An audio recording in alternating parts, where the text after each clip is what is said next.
Selamat datang kembali. Kali ini kita akan mengupas tuntas materi menarik yang Anda berikan. Fokusnya ke hubungan unik antara kegembiraan dan keputusasaan. Sumber utamanya kutipan dari buku Same as Ever yang bahas pola perilaku manusia yang abadi gitu. Oke, jadi tujuan kita kali ini mau coba pahami kenapa sih kemajuan itu seringkali butuh optimisme sekaligus pesimisme. Harus jalan bareng, kedengarannya agak aneh mungkin ya. Gimana bisa berharap tapi juga khawatir, itu jadi kunci. Mari kita gali bareng-bareng. Jadi gagasan intinya tuh kuat, kemajuan perlu optimisme dan pesimisme. Buku ini ngenalin istilah optimis rasional. Ini bukan orang yang naif loh ya, mereka sadar betul ada masalah, ada kemunduran. Tapi tetap percaya sama hasil jangka panjang.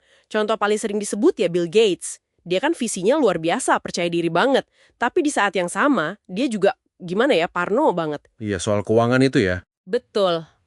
Selalu mastiin Microsoft punya dana darurat cukup buat 12 bulan kalau nggak ada pemasukan sama sekali.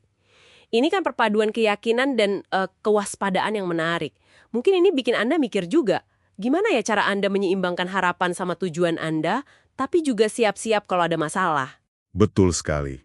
Keseimbangan itu, krusial.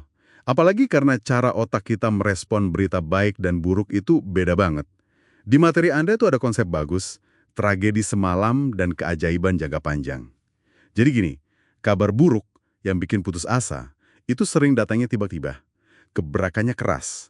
Contohnya ya, krisis finansial 2008, gara-gara Lehman Brothers itu kan, beritanya langsung meledak di mana-mana. Iya, langsung terasa ya dampaknya. Nah, sebaliknya, kabar baik, kemajuan yang bikin gembira, itu seringnya pelan. Hasil proses bertahap, apa ya istilahnya, compounding.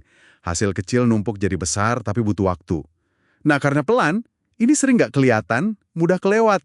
Oh, jadi kayak nggak berasa gitu ya? Persis. Contohnya penurunan angka kematian penyakit jantung sejak 1950-an. Itu turunnya drastis loh, lebih dari 70%. Ini kan kemajuan luar biasa. Tapi karena terjadinya pelan-pelan selama puluhan tahun, ya jarang jadi headline berita. Wah, bener juga ya. Akibatnya, kita bisa aja hidup di tengah kemajuan besar tapi rasanya dunia kok makin buruk. Karena yaitu kabar baik bisik-bisik, kabar buruk teriak-teriak. Nah, ini ironisnya nih.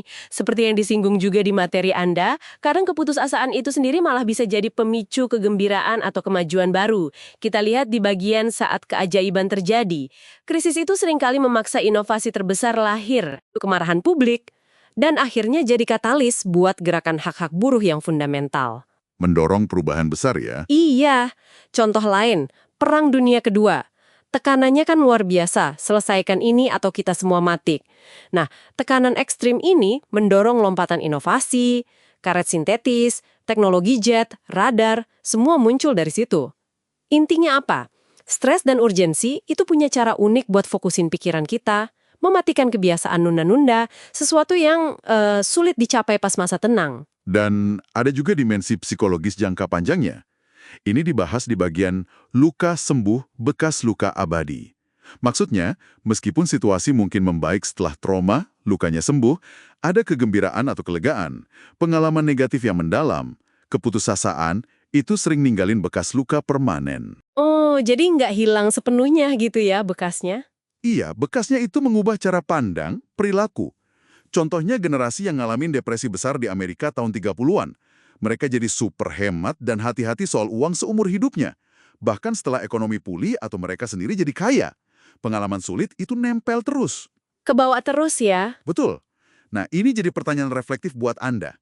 Gimana pengalaman pahit di masa lalu Anda, bekas luka Anda itu, mungkin masih membentuk cara Anda melihat peluang, optimisme, atau sebaliknya, melihat risiko, pesimisme hari ini? Menarik itu buat direnungkan. Terakhir nih, ini soal mengelola ekspektasi. Penting banget kayaknya. Buku ini ngutip Charlie Munger. Aturan pertama hidup bahagia adalah ekspektasi yang rendah. Ini bukan berarti jadi pesimis terus ya, tapi lebih ke realistis gitu. Ya, menjaga ekspektasi tetap membumi. Karena ekspektasi yang ketinggian, bahkan pas ada kemajuan nyata, itu malah bisa jadi sumber ketidakpuasan. Sumber keputusasaan baru. Contohnya pengalaman Will Smith soal ketenaran atau petenis Naomi Osaka. Dia bilang menang turnamen besar itu kadang rasanya lebih kayak lega bukan gembira. Beban ekspektasinya terlalu besar ya. Ya, persis. Jadi ini penting buat kita renungkan juga. Apakah ekspektasi yang Anda punya sekarang ini mendukung kebahagiaan Anda, atau jangan-jangan malah nyiapin Anda buat kecewa?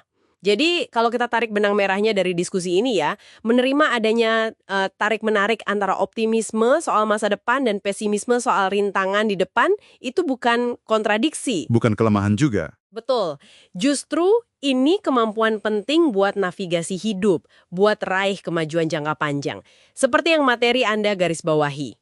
Prinsipnya mungkin bisa diringkas gini. Nabunglah kayak orang pesimis, investasilah kayak orang optimis. Keduanya perlu. Nah, sebagai penutup, ada satu pemikiran lanjutan nih yang mungkin menarik buat Anda eksplorasi. Ini terinspirasi dari materi tadi juga. Mengingat perlunya optimisme dan pesimisme ini jalan bareng, mungkinkah kalau kita sengaja bikin rencana pesimis? Jadi kita pikirin skenario terburuk, cara ngatasinya gimana? Apakah itu justru bisa memperkuat rasa percaya diri kita? Dan kemampuan kita buat kejar tujuan-tujuan optimis itu? Gimana kalau mengakui potensi keputusan asaan secara terbuka, malah bikin upaya meraih kegembiraan jadi lebih kuat, lebih tahan banting?